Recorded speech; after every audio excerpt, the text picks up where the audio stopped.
अस्सलाम वालेकुम गाइस, कैसे हैं आप सब। आज हम बनाने जा रहे हैं बहुत ही अमेजिंग सी एक रेसिपी जिसका नाम है भिंडी चिकन।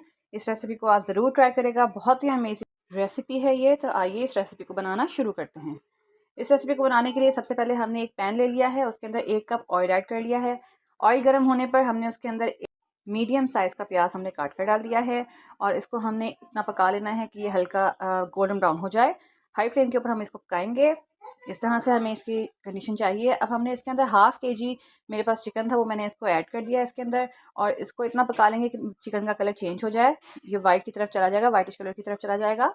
अब इसके अंदर मैंने 1 table spoon garlic paste, half tea spoon ginger paste, इसके अंदर अदरक कम जाएगा।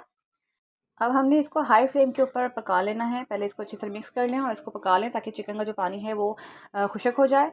अब इसके अंदर हमने 1 लार्ज टोमेटो यानी कि टमाटर काट के डाल दिया है।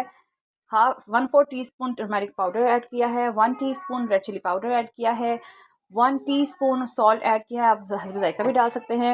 1 टीस्पून मैंने साबुत ज़ीरा ऐड किया है इसके अंदर और 1 चुटकी ब्लैक सीड्स की यानी कलौंजी ऐड की है। 1 टेबल स्पून मेरे पास पिसा हुआ धनिया था, मैंने वो ऐड कर दिया इसके अंदर। इन सब चीज़ों को मिक्स करें और 5 मिनट के लिए मीडियम फ्लेम के ऊपर इसको पका लेंगे।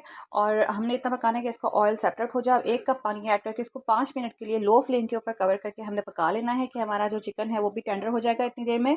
और ये देखिए 5 मिनट के बाद हमारा जो चिकन है वो टेंडर हो चुका है, गल गया है। और हमने इसको अच्छी तरह से पका लेना है कि इसका ऑयल जो है वो सेपरेट हो जाए।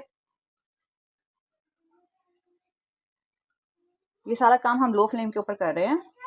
अब इसके अंदर हमने हाफ़ केजी भिंडी ऐड कर लेनी है। इसको ओकरा भी कहते हैं। इसके ऊपर नीचे किनारे काट कर इसको 2 मिनट के लिए आपने पका लेना है। ये सारा काम आपने लो फ्लेम के ऊपर करना है, मुसलसल लो फ्लेम हम यूज़ कर रहे हैं। और अब इसको हमने कवर करके 10 मिनट के लिए पका लेना है कि हमारी भिंडी गल जाए। हमने इसके अंदर पानी ऐड नहीं किया है। 10 मिनट के बाद इस तरह की सिचुएशन है, आप देख सकते हैं कि हमारी डिश है वो तकरीबन तैयार है, ऑयल सेपरेट हो चुका है। यहाँ पे आप भिंडी को टेंडर हो गई है, इसको चेक कर लीजिए कि भिंडी हमारी गल गई है कि नहीं। अब हमारी डिलीशियस ओकरा चिकन या भिंडी चिकन हमारी रेडी हो चुकी है। अगर आप चाहते हैं कि इसमें थोड़ी सी ग्रेवी हो जाए तो हाफ़ कप पानी ऐड करके 2 मिनट के लिए इसको लो फ्लेम के ऊपर पका लीजिए। ये अपना तैयार हो जाएगी थोड़ी ग्रेवी के साथ। बहुत अमेजिंग फ्लेवर है। ये देखिए कितना खूबसूरत लग रहा है, कितना यमी लग रहा है। इसको आप गार्निश करें फ्रेश कोरिएंडर लीफ के साथ। और मेरे YouTube channel cook with any को लाइक शेयर सब्सक्राइब करना बिल्कुल भी मत भूलें। अल्लाह हाफ़िज़।